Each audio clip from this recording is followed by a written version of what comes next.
Assalamualaikum warahmatullahi wabarakatuh. Khalid bin Walid lahir dalam keluarga yang dihormati di kalangan Quraisy, yaitu Bani Makhzum. Ayahnya, Walid bin Mughirah, adalah orang terpandang, disegani karena kekayaannya, pengaruhnya, dan kedermawanannya. Setiap musim haji, keluarganya menanggung seluruh kebutuhan makanan bagi para tamu. Bahkan mereka melarang keluarga Quraisy lain untuk memasak sendiri karena semua sudah disiapkan oleh keluarga Khalid. Lingkungan inilah yang membentuk Khalid kecil tumbuh dalam kemewahan, kekuatan, dan kehormatan.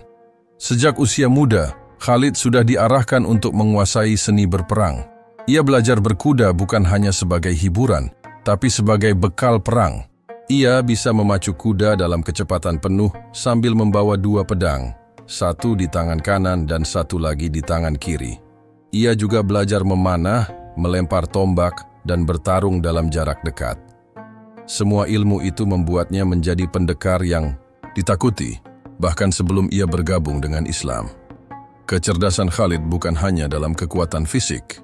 Ia mampu membaca taktik perang dengan jeli, menyusun strategi, dan membalikkan keadaan yang tampaknya sudah kalah menjadi kemenangan. Karena itulah, ia sering ditunjuk sebagai panglima pasukan berkuda oleh kaum kafir Quraisy. Salah satu momen paling dikenang adalah saat Perang Uhud. Awalnya, pasukan muslimin sudah unggul. Pasukan Quraisy sempat mundur. Tapi karena pasukan pemanah kaum muslimin melanggar perintah Nabi Muhammad Shallallahu Alaihi Wasallam, yakni meninggalkan posisi di bukit sebelum ada instruksi, celah besar terbuka. Khalid, yang memimpin pasukan kavaleri Quraisy, segera membaca peluang itu. Ia memutar pasukannya dari balik bukit, menyerang dari belakang, dan membuat barisan kaum muslimin kacau. Inilah momen penting dalam sejarah Islam, ketika kekalahan menimpa kaum muslimin karena tidak taat perintah. Tercatat dalam kitab Ar-Rahiq Al-Makhtum, karya Syekh Syafiur Rahman Al-Mubarakfuri, bahwa Khalid bin Walid saat itu benar-benar menjadi penentu arah perang Uhud. Strateginya membuat banyak sahabat gugur syahid, termasuk Sayyidah Hamzah bin Abdul Muthalib, yang juga paman Nabi. Namun, meski berada di pihak musuh, ada hal aneh yang mulai tumbuh dalam hati Khalid. Setiap kali ia selesai memimpin perang melawan Nabi Muhammad Shallallahu Alaihi Wasallam, ia selalu membawa pulang perasaan yang tidak nyaman. Seolah ia tahu bahwa dirinya sedang berada di pihak yang salah, tapi ia menolak mengakuinya, menolak tunduk pada kebenaran yang dirasakannya sendiri. Khalid tetap keras kepala. Ia terus memimpin barisan kaum Quraisy, bahkan saat perang Khandaq atau perang Parit. Dalam perang itu, Khalid diberi tugas untuk mencari celah agar bisa membunuh Nabi Muhammad Shallallahu Alaihi Wasallam. Namun upaya itu gagal. Parit yang digali oleh kaum muslimin menghalangi langkah pasukan berkuda Quraisy. Setiap jalan masuk sudah dijaga ketat. Perang besar itu pun berakhir tanpa pertempuran langsung. Waktu terus berjalan, kemenangan demi kemenangan diraih kaum muslimin. Tapi Khalid tetap memilih bertahan di pihak Quraisy. Ia tetap menjadi orang yang sama, kuat, ditakuti, dan sangat berbahaya. Namun di balik semua itu, diam-diam Khalid menyimpan kegelisahan. Ia tahu Islam bukan agama biasa. Ia tahu Nabi Muhammad Shallallahu Alaihi Wasallam bukan orang sembarangan. Ia melihat perubahan besar pada orang-orang yang dulunya keras dan zalim, tapi setelah masuk Islam menjadi lembut dan penuh kasih. Khalid tahu semua itu, tapi tetap menolak ikut. Seolah ada dinding yang membatasi antara dirinya dan kebenaran. Ia adalah pahlawan, tapi belum tahu kepada siapa sebenarnya ia harus berpihak. Rasulullah Shallallahu Alaihi Wasallam pun tahu potensi besar yang dimiliki Khalid. Dalam hadis riwayat Ahmad, disebutkan bahwa Nabi pernah berkata kepada saudara Khalid, "Orang seperti Khalid tidak seharusnya jauh dari Islam. Seandainya dia gunakan kehebatannya untuk membela Islam, tentu dia akan memiliki kedudukan yang sangat tinggi." Ucapan itu adalah bentuk penghargaan Nabi Muhammad Shallallahu Alaihi Wasallam kepada seorang musuh yang belum masuk Islam. Sungguh, hanya orang yang benar-benar tulus yang mampu menghormati musuhnya dengan cara seperti itu.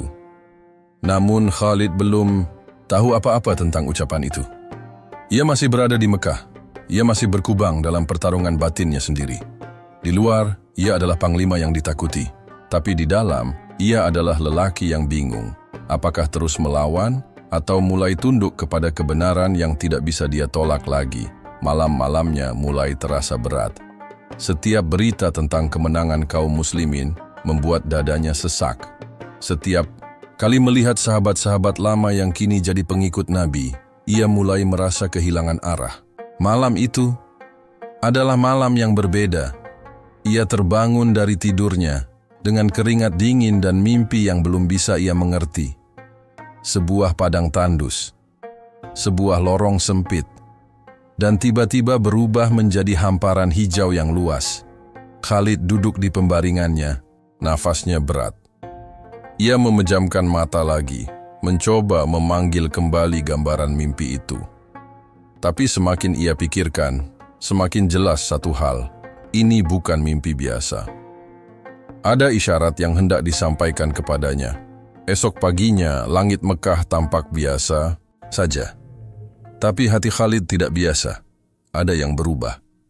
Dan perubahan itu makin nyata saat pelayan rumahnya menyerahkan sepucuk surat dari seseorang yang sudah lama tidak ia temui. Al-Walid bin Walid, saudara kandungnya sendiri, mengirimkan surat dari Madinah. Khalid membuka surat itu perlahan.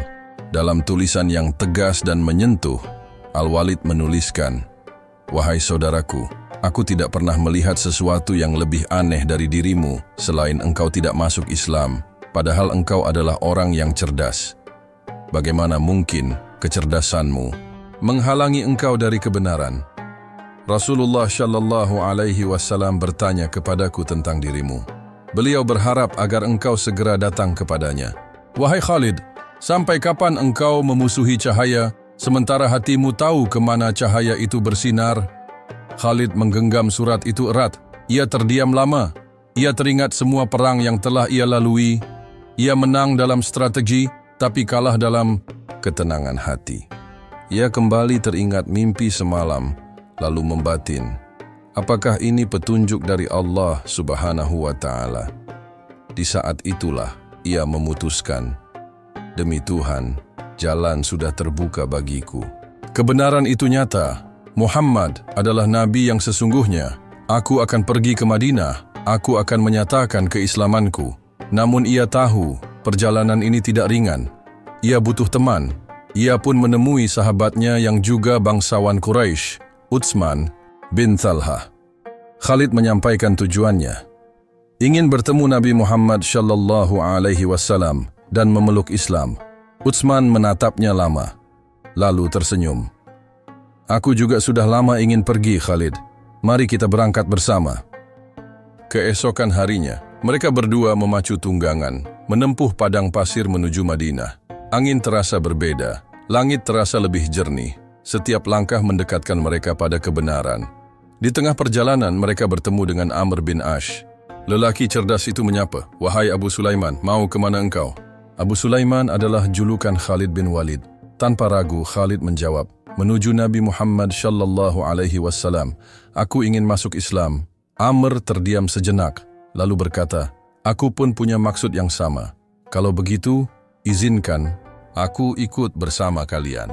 Maka bertigalah mereka, 3 orang Quraisy yang dulu keras kepala dan menjadi garda terdepan melawan Islam, kini justru menjadi rombongan yang ingin berserah kepada Tuhan yang Maha Esa.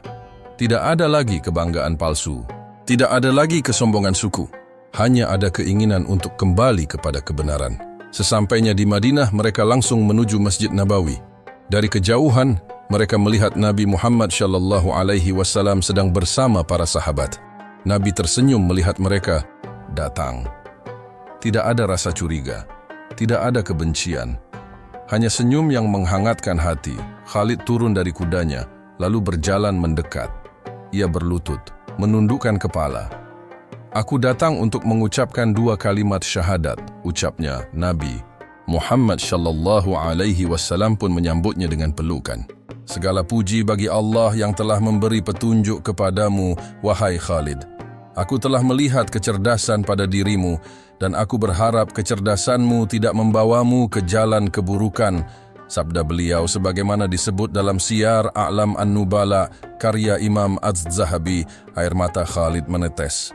Ia berkata, "Wahai Rasulullah, mohonkanlah ampun untukku atas segala kesalahan yang telah aku lakukan, terutama saat aku menghalangi orang-orang dari jalan Allah Subhanahu wa Ta'ala."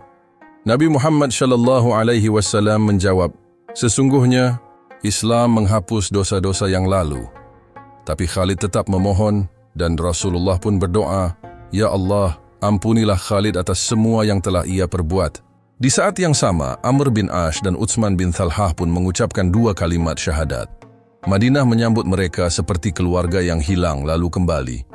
Tidak ada dendam, tidak ada penolakan, tapi dalam hati Khalid, sesuatu masih bergolak. Ia sudah masuk Islam, tapi luka yang ia tinggalkan dalam perang Uhud masih terngiang. Ia pernah memimpin pasukan yang membuat Nabi Muhammad sallallahu alaihi wasallam terluka. Ia pernah berdiri di seberang barisan sahabat yang kini menjadi saudara seimannya. Ia belum bisa lupa semua itu. Nabi Muhammad sallallahu alaihi wasallam mengutus pasukan ke wilayah Muqtah di perbatasan Syam. Jumlah pasukannya hanya sekitar 3.000, tapi lawan mereka bukan kaum Quraisy, bukan juga suku-suku Arab yang biasa menyerang. Lawan mereka kali ini adalah pasukan Kekaisaran Romawi Timur. Jumlahnya 200.000 orang. Sebuah angka yang mustahil dihadapi oleh pasukan sekecil itu secara logika manusia. Pasukan itu dinamakan Sariyah karena Nabi Muhammad sallallahu alaihi wasallam tidak ikut langsung dalam pertempuran. Beliau menunjuk 3 panglima secara berurutan.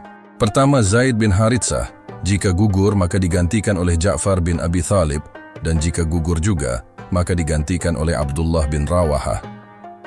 Khalid bin Walid ikut dalam pasukan itu sebagai prajurit biasa. Ia belum diberi peran utama, tapi Allah Subhanahu wa Ta'ala sudah menyiapkan ujian besar untuknya. Sesampainya di Muqtah, pasukan muslimin terpaku melihat kenyataan. Dari kejauhan, gelombang pasukan Romawi tampak seperti laut manusia. 200.000 tentara bersenjata lengkap dengan perlengkapan perang yang belum pernah mereka lihat sebelumnya. Sebagian sahabat mulai ragu.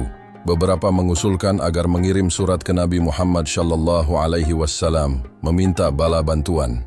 Tapi Abdullah bin Rawahah langsung berdiri dan berkata, "Wahai saudara-saudara, demi Allah, bukan karena jumlah kita banyak yang membuat kita menang. Kita tidak berperang karena kekuatan duniawi. Kita datang untuk mencari salah satu dari 2 kebaikan, kemenangan atau syahid." Pasukan pun menguatkan tekadnya. Mereka berbaris rapi, memegang erat panji Islam. Maka pertempuran pun dimulai. Panji dipegang oleh Zaid bin Haritsah. Ia bertempur gagah berani hingga akhirnya gugur syahid. Panji lalu dipegang oleh Ja'far bin Abi Thalib. Ia bertahan meski tangan kanannya ditebas. Ia pegang panji dengan tangan kiri lalu ditebas lagi. Dalam kondisi tanpa tangan, ia memeluk panji dengan kedua lengan atasnya sebelum akhirnya gugur. Nabi Muhammad sallallahu alaihi wasallam di Madinah menyaksikan semua ini lewat wahyu. Beliau bersabda, "Aku melihat Ja'far di surga. Allah mengganti 2 tangannya dengan 2 sayap yang membawanya terbang kemana ia suka." Hadis riwayat Bukhari. Setelah Ja'far gugur, panji Islam dipegang oleh Abdullah bin Rawahah. Ia sempat ragu sejenak, tapi ia segera melangkah maju, menyemangati dirinya sendiri, dan bertempur sampai gugur sebagai syuhada. Pasukan muslimin mulai panik, tidak ada lagi panglima, panji Islam hampir jatuh. Di tengah kekacauan, seorang sahabat senior bernama Sabit bin Arqam bergegas mengambil panji, lalu mendekati Khalid bin Walid dan berkata, "Ambillah panji ini, wahai Khalid." Khalid menolak. "Tidak, engkau lebih tua dari ibuku, dan engkau ikut perang Badar. Engkau lebih berhak." Tapi Sabit mendesak, "Engkau lebih mengerti strategi perang daripada aku. Engkau harus memimpin." Sabit pun berdiri di hadapan seluruh pasukan dan berkata lantang, "Wahai kaum muslimin, setujukah kalian bila Khalid yang memimpin kita?" Semua menjawab, "Kami setuju." Dengan berat hati, Khalid menerima panji itu. Ia menggenggamnya erat, lalu menatap ke arah lautan tentara Romawi. Dalam hatinya ia berkata, "Wahai Tuhanku, inilah hari pembuktianku. Jika dulu pedang ini melawan Islam, maka hari ini aku serahkan semua untuk agamamu." Pertempuran kembali dilanjutkan. Khalid bertempur tanpa henti. Ia menebas, menangkis, menyerang, dan memimpin barisan. Dalam satu hari itu, ia mematahkan 9 pedang. Setiap pedangnya patah, ia ambil pedang lain dan tetap bertempur. Tak ada jeda, tak ada ragu. Malam pun tiba, pertempuran dihentikan. Tapi Khalid tidak tidur. Ia mengumpulkan pasukannya. Ia menyusun strategi yang tak terbayangkan. Ia tukar posisi pasukan. Yang di depan, ia suruh mundur ke belakang. Yang di kiri ke kanan, yang belakang ke depan. Lalu ia suruh pasukan maju bertahap di pagi hari agar terlihat seperti pasukan baru datang. Ia juga menyuruh beberapa sahabat menyeret pelepah kurma dari belakang kuda untuk menimbulkan debu tebal di belakang garis tempur. Debu itu akan terlihat oleh musuh seolah bala bantuan muslimin datang dari Madinah. Ia lengkapi semua itu dengan pekikan takbir yang bergemuruh. Pagi harinya rencana itu dijalankan. Dan hasilnya mencengangkan. Pasukan Romawi panik. Mereka mengira jumlah pasukan muslimin bertambah. Beberapa bagian dari barisan mereka mulai mundur. Kekacauan muncul. Dan di saat itulah Khalid memerintahkan pasukannya mundur perlahan dengan formasi utuh. Mundur, tapi tetap siap menyerang. Hingga seluruh pasukan berhasil kembali ke Madinah dengan selamat. Setelah wafatnya Nabi Muhammad SAW, gelombang fitnah menyapu jazirah Arab. Banyak kabilah murtad, banyak pula yang tiba-tiba mengaku sebagai nabi. Mereka menolak membayar zakat, bahkan menantang kekhalifahan Abu Bakar As-Siddiq. Maka Abu Bakar pun mengerahkan pasukan dan ia menunjuk satu nama sebagai panglimanya, Khalid bin Walid. Tugas pertamanya adalah menumpas Musailamah al-Kadzab, nabi palsu dari Yamamah. Musailamah punya ribuan pengikut dan benteng yang kuat. Tapi bagi Khalid, tidak ada benteng yang lebih kuat dari keyakinan ia mengepung Yamamah. Terjadi perang besar, yang kemudian disebut sebagai Perang Yamamah. Di medan itulah, ratusan sahabat gugur, termasuk para penghafal Quran. Namun atas izin Allah Subhanahu wa Ta'ala, Musailamah akhirnya tewas di tangan Wahsy, budak yang dulu membunuh Sayyidah Hamzah, dan kini menebus dosanya dengan menghabisi nabi palsu. Setelah menumpas fitnah di dalam negeri, Abu Bakar mengarahkan pandangan keluar. Kekaisaran Persia dan Romawi mulai terusik oleh penyebaran Islam. Maka Khalid pun ditugaskan untuk memimpin pasukan menuju Irak, wilayah yang saat itu berada di bawah kekuasaan Persia. Dengan pasukan hanya 9.500 orang, Khalid melaju ke jantung Irak. Ia tidak menunggu musuh menyerang. Ia datangi satu kota ke kota lain, dan setiap pertempuran ia menangkan. Strateginya cepat, keputusannya tegas. Dalam waktu singkat, Irak bagian selatan berhasil ditaklukkan. Namun belum. Sempat beristirahat, utusan dari Syam datang.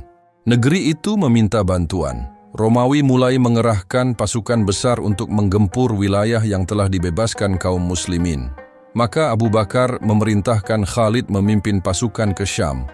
Dan ini bukan perang biasa. Khalid berjalan bersama pasukannya melewati rute sulit, melintasi padang pasir, membawa pasukan tanpa ada satupun yang tertinggal. Ketika sampai, mereka bergabung dengan pasukan muslimin lain, hingga jumlah keseluruhan sekitar 45.000 orang. Tapi lawan mereka 240.000 tentara Romawi. Angka itu cukup untuk membuat gentar siapapun. Tapi tidak bagi Khalid bin Walid. Ia justru berkata, jumlah besar hanya memberatkan musuh. Kita adalah pasukan yang mencintai mati, sebagaimana mereka mencintai hidup. Sebelum perang dimulai, Panglima Romawi yang bernama Mahan memanggil Khalid untuk berunding. Ia mencoba membeli perdamaian. Kami tahu kalian bangsa Arab hanya datang untuk makan. Kami akan beri 10 dinar untuk setiap prajurit kalian. Pulanglah. Khalid menatapnya tanpa ekspresi. Lalu menjawab, kami datang bukan karena lapar. Kami adalah kaum peminum darah. Dan darah Romawi adalah yang paling lezat. Tak ada lagi pembicaraan. Esoknya, perang Yarmuk pun dimulai. Angin padang pasir berhembus kencang. Pasukan Romawi membentuk formasi panjang dan rapat. Tapi Khalid tidak gentar. Ia membagi pasukan muslimin menjadi beberapa lini. Ia pasang pemanah di posisi strategis. Ia perintahkan kavaleri bergerak cepat memukul sisi musuh. Di tengah perang yang berkecamuk, panglima Romawi lainnya, Jarjah, mendekati Khalid. "Wahai Khalid," katanya, "aku mendengar orang-orang memanggilmu pedang Allah. Apakah Allah benar-benar menurunkan pedang kepada nabi kalian, lalu diberikan padamu?" Khalid menjawab, "Tidak, aku adalah hamba Allah yang dulunya memusuhi nabinya. Tapi kemudian Allah memberi petunjuk kepadaku, maka aku beriman dan menyerahkan hidupku untuk Islam. Karena itu, Nabi Muhammad sallallahu alaihi wasallam menyebutku sebagai pedang Allah." Jarjah terdiam, lalu bertanya, "Jika aku masuk Islam hari ini, apakah aku mendapatkan pahala yang sama dengan kalian?" Khalid menjawab, "Bahkan lebih besar. Kami melihat langsung mukjizat Nabi, maka keimanan kami didukung oleh penglihatan. Tapi kamu masuk Islam tanpa melihatnya, maka pahalamu lebih besar." Jarjah pun turun dari kudanya, mengucapkan 2 kalimat syahadat. Ia lalu bergabung ke barisan muslimin. Hari itu juga, ia bertempur melawan pasukannya sendiri dan gugur sebagai syuhada. Pertempuran berlangsung berhari-hari. Darah mengalir deras, tapi Khalid tidak mundur. Ia mengatur ulang formasi, mengganti posisi sayap pasukan, dan terus memompa semangat sahabat-sahabatnya. Akhirnya, strategi Khalid berhasil. Barisan Romawi pecah, mereka kocar-kacir, banyak yang melarikan diri, ribuan dari mereka tewas. Disebutkan dalam kitab Al-Bidayah wan Nihayah karya Ibnu Katsir bahwa lebih dari 120.000 tentara Romawi tewas dalam perang Yarmuk. Sebuah kekalahan yang menghancurkan kebanggaan imperium besar itu. Khalid berdiri di atas bukit kecil, memandangi medan perang yang penuh debu dan darah.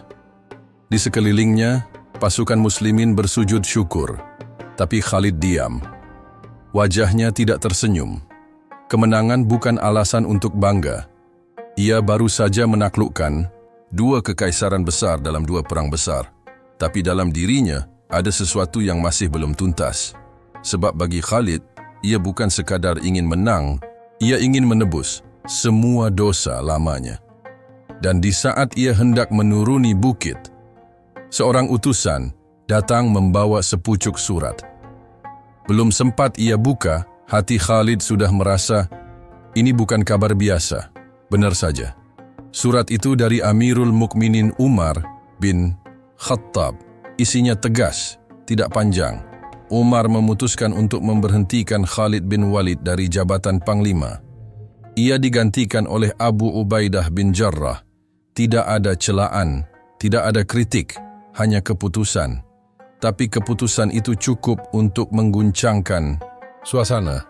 Pasukan muslimin terdiam. Mereka menatap satu sama lain, lalu menatap Khalid. Tapi sang pedang Allah hanya menunduk. Tidak ada bantahan, tidak ada amarah. Hanya kalimat yang pelan ia ucapkan, "Aku bukan berperang karena jabatan. Aku berperang karena Allah." Umar bin Khattab punya alasan. Bukan karena benci, justru karena cinta yang besar pada agama ini. Ia khawatir kaum muslimin terlalu bergantung pada sosok Khalid. Seolah-olah kemenangan hanya datang bila Khalid memimpin. Ia takut umat menjadikan Khalid sebagai jimat, padahal kemenangan sejati hanyalah dari Allah Subhanahu wa Ta'ala. Abu Bakar sebelumnya pernah menolak usulan Umar.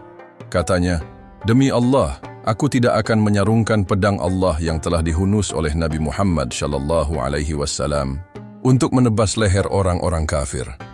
Tapi setelah Abu Bakar wafat, Umar sebagai khalifah punya tanggung jawab besar untuk menjaga kemurnian tauhid umat, dan keputusan pun diambil. Khalid menerima. Hari-hari setelahnya, Khalid tetap ikut dalam peperangan, tapi bukan sebagai panglima. Ia menjadi prajurit biasa, dan ia tetap bertempur seperti biasa, seperti sebelumnya, seolah tidak terjadi apa-apa. Ia masih menjadi barisan terdepan, masih menebas musuh dengan keberanian yang sama. Tidak ada satupun peperangan yang Khalid ikuti kecuali dimenangkan. Dalam catatan sejarah, ia telah ikut lebih dari 100 pertempuran, dan tak satu pun di antaranya mengalami kekalahan. Dalam buku Syiar A'lam An-Nubala, Imam Az-Zahabi menyebut bahwa Khalid adalah panglima yang tidak pernah kalah. Tidak dalam satu pun pertempuran. Namun ternyata, ajal bukan di medan perang. Bukan di tengah gemuruh takbir, bukan di atas kuda atau di depan panji. Justru datang saat ia sedang terbaring lemah di atas tempat tidurnya.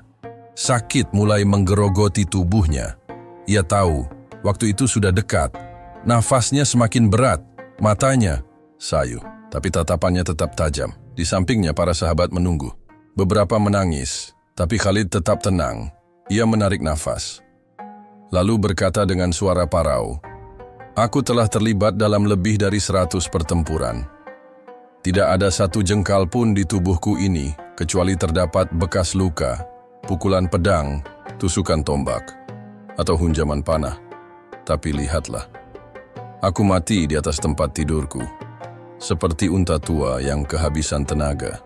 Seorang sahabat yang duduk di dekatnya menggenggam tangannya lalu berkata, "Wahai Khalid, engkau adalah pedang Allah, dan Allah tidak rela jika pedangnya patah di tangan musuh."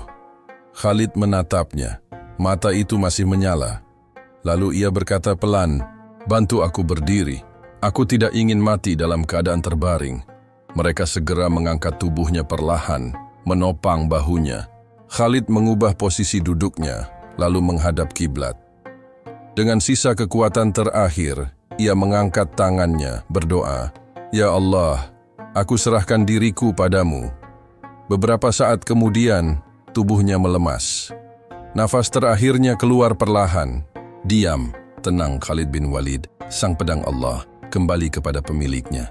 Tidak dengan darah musuh, tidak dengan sorak kemenangan, tapi dengan tenang dalam sikap seorang hamba. Ia tidak pernah kalah, tapi Allah tahu, bukan kemenangan yang membuat Khalid besar. Justru kerendahan hatinya untuk melepaskan pedang. Itulah yang membuatnya abadi. Dan hari itu, para sahabat kehilangan satu pilar besar. Tapi mereka juga belajar satu hal. Islam tidak pernah bergantung pada satu manusia, sekuat apapun dia. Sebab agama ini dijaga langsung oleh Allah Subhanahu wa Ta'ala. Demikianlah kisah sang pedang Allah, Khalid bin Walid. Panglima yang tak terkalahkan, namun tetap tunduk pada kehendak Rabb-Nya. Dari medan perang hingga tempat tidur kematiannya, ia menunjukkan bahwa kemenangan sejati adalah tunduk kepada Allah, bukan pada pedang atau jabatan. Jika kisah ini menguatkan iman dan menambah ilmu Anda, jangan lupa untuk subscribe channel Lauhul Mahfudz, agar tidak ketinggalan kisah-kisah inspiratif lainnya dari para sahabat Nabi, sejarah Islam, serta pelajaran kehidupan yang penuh makna. Wassalamualaikum warahmatullahi wabarakatuh.